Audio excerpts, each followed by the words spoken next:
A paz do Senhor, Madeg. A irmã Jaffa entrou em contato comigo e pediu que eu trouxesse uma palavra rápida aqui de 5 minutos para vocês. E o texto que eu escolhi está na carta de Paulo aos Efésios, capítulo 1. Nós vamos fazer a leitura dos versículos 3 e 4, em que está escrito assim: Bendito o Deus e Pai de nosso Senhor Jesus Cristo, o qual nos abençoou com todas as bênçãos espirituais nos lugares celestiais em Cristo, como também nos elegeu nele antes da fundação do mundo, para que fôssemos santos e irrepreensíveis diante dele em amor. Veja, irmãos, existe um jargão no meio evangélico atual, e que inclusive tem muita força na nossa igreja, que diz o seguinte: eu não adoro a Deus pelo que ele faz, eu adoro a Deus pelo que ele é. E ele é tido como um dito muito nobre, muito altruísta por parte dos cristãos. Veja só, se quem diz isso está dizendo que se eu buscar a Deus, se eu oro a Deus com respeito a uma determinada coisa, e Deus não me dá um sim, Deus não atende a minha oração no sentido que eu esperava que ele fizesse, que eu desejava que ele fizesse, mesmo que ele não faça, eu ainda o adorarei. Se é esse o sentido, se é isso que essa pessoa tem em mente, então ela está correta. Mas se ela está dizendo que absolutamente ela não adora a Deus pelo que ele faz e apenas pelo que ele é, essa pessoa está enganada, essa pessoa está errada. Veja que Paulo, no versículo 3, ele está louvando a Deus, ele está engrandecendo a Deus. Na verdade, ele está exortando a igreja, os irmãos, que adorem a Deus por uma coisa que Deus havia feito. Bendito Deus e Pai de nosso Senhor Jesus Cristo, o qual nos abençoou com todas as bênçãos espirituais nos lugares celestiais em Cristo. Então veja, irmãos, é dever nosso e é para proveito nosso que nós louvemos a Deus, sim, por todas as coisas que ele faz por nós.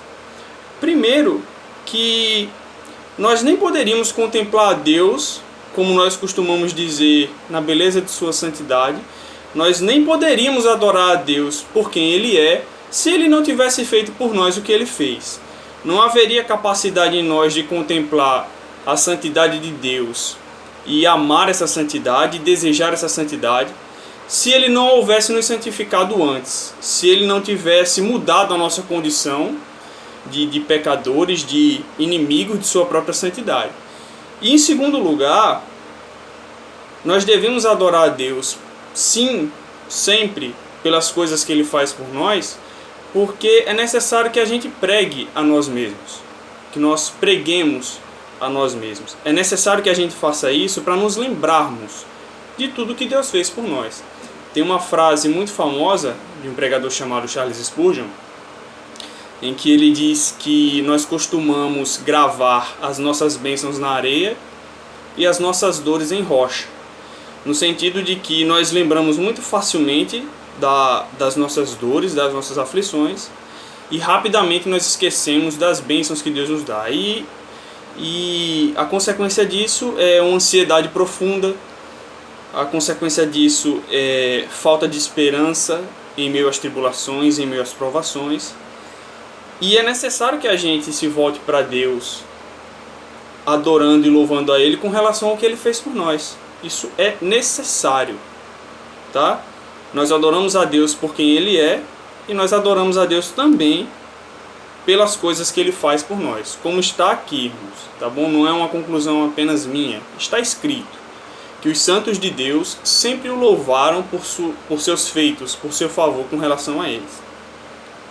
E no versículo 4, Paulo diz o seguinte: como também nos elegeu nele antes da fundação do mundo, para que fôssemos santos e irrepreensíveis diante dele em amor. Irmãos, Deus escolheu um povo, escolheu a sua igreja com um propósito, a de que esse povo fosse santo e irrepreensível diante dele, tendo ele como parâmetro. Não é santo e irrepreensível, é santo e irrepreensível diante dele, de seus padrões, de sua vontade. Deus nos elegeu, ou seja, Deus nos escolheu, Deus nos predestinou para que em nós fosse gerada a imagem de seu Filho. E esteja certo de que Deus fará isso com o seu povo, não importa os meios que ele usará. E que ao longo da sua vida isso vai gerar sim situações muito desconfortáveis, e isso vai ser durante toda a sua vida. É uma mentira que chegará um tempo em que todas as aflições cessarão, em que não haverá, em que será o tempo de vitória, né, como o pessoal costuma falar, chegou o tempo da bênção e esse tipo de coisa. Esse tipo de coisa não vai acontecer aqui, tá bom?